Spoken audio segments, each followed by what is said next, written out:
Good morning. You have your Bibles, if you would please open up to Philippians chapter 1. Philippians chapter 1. That will be our text in just a moment. What a joy it is to be able to gather and to worship with you this morning. Thank you so much for being a part of this worship service. If you're visiting, we'd like for you to know that you are our honored guests, and we're so glad that you chose to be with us today. I'm sorry that Tyler came ill so quickly. It's interesting because he and I were talking just this week about how long it takes a preacher to get a sermon together. And we were both kind of saying that if a preacher doesn't have a sermon in his back pocket, then, what good is he, right? And it reminded me of a story of three preachers talking about how long it takes them to get their sermons together. And the first preacher said, I got to start early on Monday morning. First thing in the morning, I got to start because I got to have a whole week to get my sermon together. And the second guy looked at him and said, really? He goes, I'm not putting my sermon together till Saturday night. He goes, I'm trying to scare something up right at the last minute. And the third guy is looking at both of them and says, well, what do you guys do during communion? Well, let's hope that today's sermon has a little bit more prep than just what was available in communion. Thank you so much to those that led our worship this morning. What a blessing you are. And what a joy this week to hear that Kendall and Britton's baby Wilson was born. I'm so glad that to hear that news and that everybody is well, and keep praying for that family. What a joy. And also, it's time, right? Merry Christmas. It's the holiday season. It's the best time of the year, right? And I pray that this is a special time for you. The church has been celebrating the birth of Christ at this time of year for about 1,700 years. Now, I know that you know, and you know that I know. So we all know that this is not really the birthday of Jesus. But, I don't think we really need to pull out a birthday cake, and I really don't like that song, Happy Birthday, Jesus. I'm sorry, I just don't. But what a joy it is that at this time of year, the world is focusing on the greatest story that's ever been told, the story of God coming to earth to save us. What better thing for the world to be considering, even if they don't quite fully understand it, and maybe that can be our job, to fill in the blanks and to plug in for them the rest of that story through the life that we live. You remember the little thing that we used to do with our hands when we were growing up? I probably should have taken my brace off before trying this morning, but I'd like to ask you to help me out, because you remember we did this when we were little children. Can you do that with me? Can you make your church? Do you remember doing this? Because when we were little, we did this little hand game. We said, here's the church, remember that? Here's the steeple, and then how did it go? Look inside and see all the people. Man, that's fun to do, isn't it? I remember getting to do that as a kid, remember getting to do that as a child, and what a joy it is to be able to be a part of a game or not a game, but a symbol like that. But maybe I think there might be a little heresy in that. I'm not quite sure. Just like Christmas, steeples are actually frowned upon by some. Did you know that? Can you imagine that? Steeples and what they represent, it's kind of interesting. There's a building that's very special to me. I'm hoping that John got the slide. I don't know if he was he got it. That's wonderful. This little church building right here is in Winnie, Texas. My dad preached there for 33 years, and that's pretty much the place where I grew up. Not in this exact building, because the building I grew up in is about 1.5 miles up the way, built by hand by Clifford Ware and Eunice Ferris. They swung hammers by hand to build that building. And I remember one Saturday helping Butch put the new doors on the outside of the building, because apparently humidity is hard on doors. Who knew? I didn't know that until that time. That particular building was destroyed by Rita. The roof was ripped off, and about 20 inches of rain went right inside that building, and they condemned it, and they could no longer worship there. And how sad and how hard a day that was. So the church decided to go through a rebuilding effort and pool their insurance money, and people from around the country sent money, and even around the world sent in help. It was a joy to see that process. And one of the things, I hope if you ever get the chance to drive through the Winnie Stoll area and look at this building, that you'll think about my mom, because my mom wanted a steeple. It was important to her. She thought the church buildings needed to have steeples.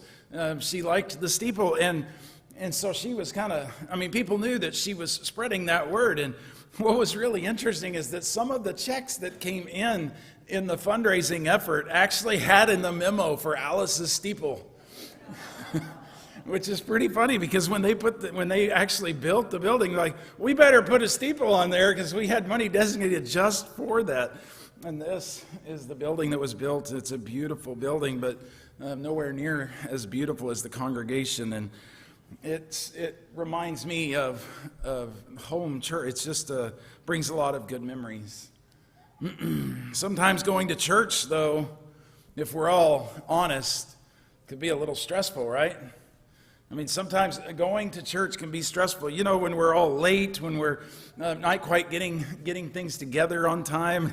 I know I worried a couple of them today. They'd asked me to preach this morning, and you saw how late we walked in. I had a couple of them going, And then I think about the trip when we were going to church one morning, and my brother, I'm sorry to laugh ahead of time. That's not a bad way to tell a story. But we looked down, my mom looked down halfway to church and looked down, and he's got no socks on. Now, you know, most people would just let that go, but that's not something my mom could let go. And we got to do something about that. You can't go to church without socks. And so we had to stop at a TG&Y, which happened to be open, and buy socks for my brother that morning as we were going to church. Sometimes church can be traumatic. I know a friend of mine who was driving down the road on the way to church one morning, and there was a family of skunks by the side of the road, and the mama skunk had been killed by a car, and the 3 little baby skunks were kind of running around in circles, not sure what to do.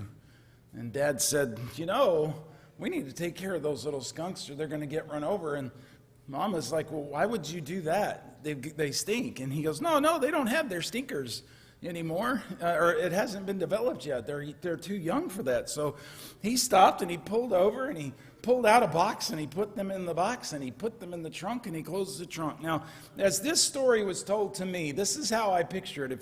This is how I picture Hollywood doing this story. They would go to a cut scene where you're now behind the car, and the car takes off and starts up down the road and immediately pulls back over and stops. And the doors open up and the trunk opens up and that box comes out, because apparently they do have stinkers when they're young. Sometimes going to church can be treacherous. When I moved to Kansas in 2002 and began preaching for that congregation, it was really interesting because every single person had a story about the blizzard of 1971. Nowadays, we know when it's coming, right? We know when the bad weather is going to be here. We know when it's heading this way. But in 1971, you didn't know. Maybe they knew a day or two in advance, and maybe if you paid attention to the news and they flipped the coin, right? Maybe you knew what was going to happen, but they didn't really know. And that blizzard happened as everybody was going to church. And as they were going to church, this huge blizzard hit, and it was so quick and so thick that they didn't make it. Most of them didn't make it, and they were stuck. And these amazing stories. Lawrence Norris was halfway from his farm into Wellington, Kansas, and stopped in front of another house, and he knew the people that lived in that house, and there was no way they were going to get to go any farther. Their car got stuck, and so they just walked up to this house, and the people weren't there, so they just broke in. They knew who lived there, and they weren't there because they got stuck somewhere else. Anyway, it was a really interesting story. Tim Vaughn and his dad walked 7 miles through that blizzard just to go back and make sure that their cattle were safe. Or Iris Whitley, what an amazing story, and what an amazing woman. I miss her so very much. They lived right on I-35, which runs right past Wellington, Kansas, and their farmhouse was just a couple hundred yards off of the exit. And so her husband went down in the tractor and got people out of cars that were stuck on the turnpike. What a joy for Ernest to be able to save so many people. They ended up in their 900 square foot house with over 35 people stuffed in this house. And they didn't have a lot of food, but they had waffle mix. And all these years later, the kids and everyone remember the summer that 35 people were sharing waffles in their house because of the blizzard.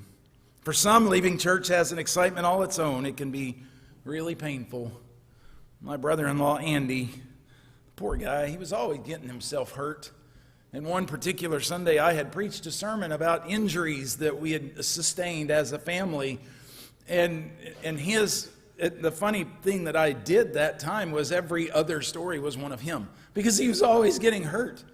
And on that very Sunday, we got back in the car and we're getting back, and he's kind of doing this, and somebody said, "Are you okay?" And he goes, and he didn't want us to know, he didn't want us to tell, but on that very Sunday, going home from church, as he was getting in the car, he shut the door before he got his head all the way in.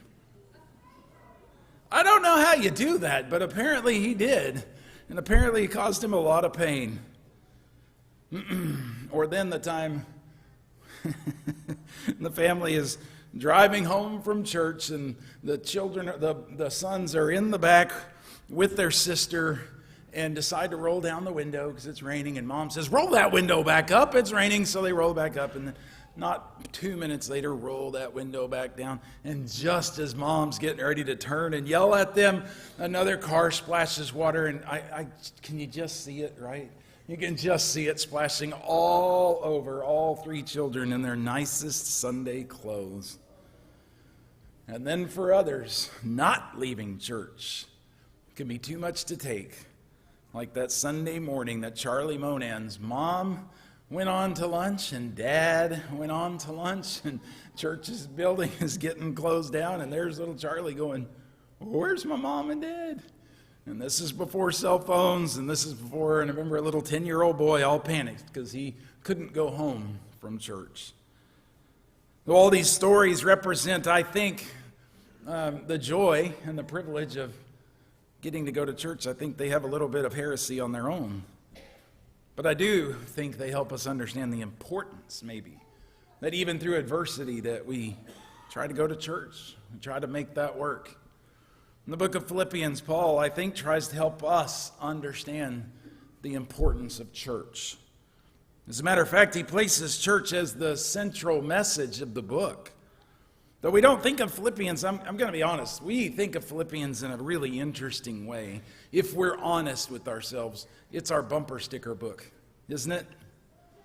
Philippians is our bumper sticker book. You know what I mean? Because think of all the things that you have heard cherry-picked out of this book, like rejoice in the Lord always. I will say again, rejoice. And the peace of God, which surpasses all understanding, will guard your hearts and your minds in Christ Jesus. Or how about this one? I know how to be brought low, and I know how to abound.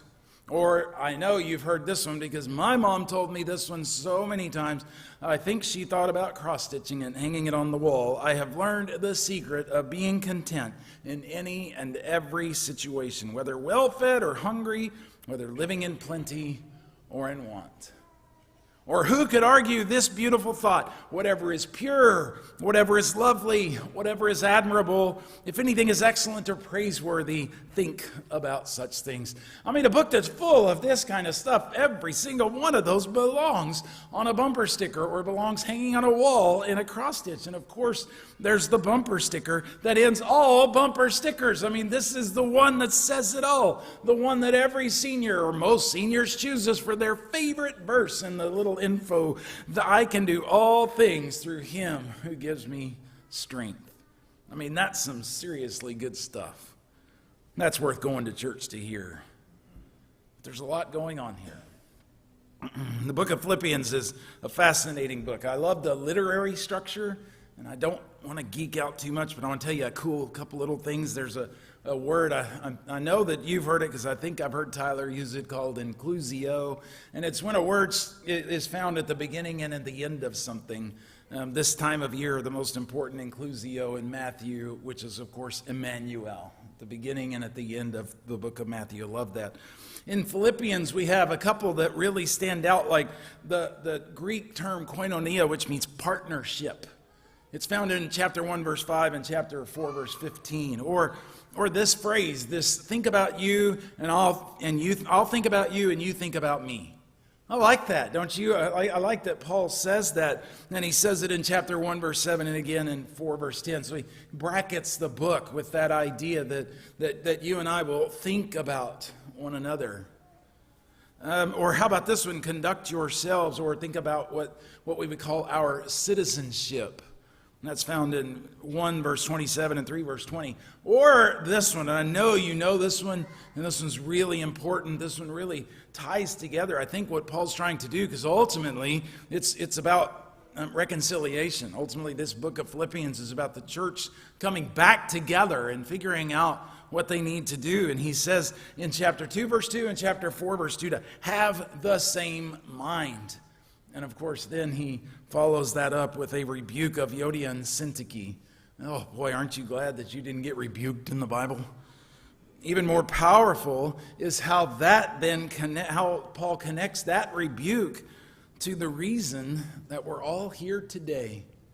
The centerpiece, the Christ hymn in chapter 2, verses 5 through 11, of Jesus taking on the very nature of a servant and emptying himself and giving himself up for you and me. Today, this is especially helpful because God, choosing to save himself by humbling himself and becoming flesh, it's the ultimate story of love. But I think the thesis, I think the heart, it's my opinion, but I think the heart of this book is found in chapter 1, verse 27. If you're there, let's read it together. Only let your manner of life be worthy of the gospel of Christ, so that whether I come and see you or am absent, I may hear of you that you are standing firm in one spirit, with one mind, striving side by side for the faith of the gospel.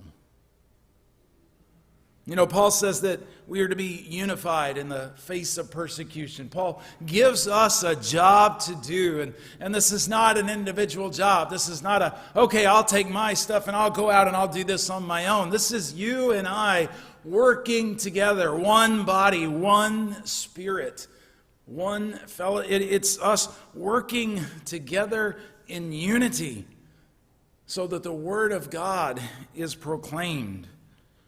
You know, unity, I think, is an interesting thing. Unity is an interesting doctrine. It doesn't mean that we have to agree on every decision.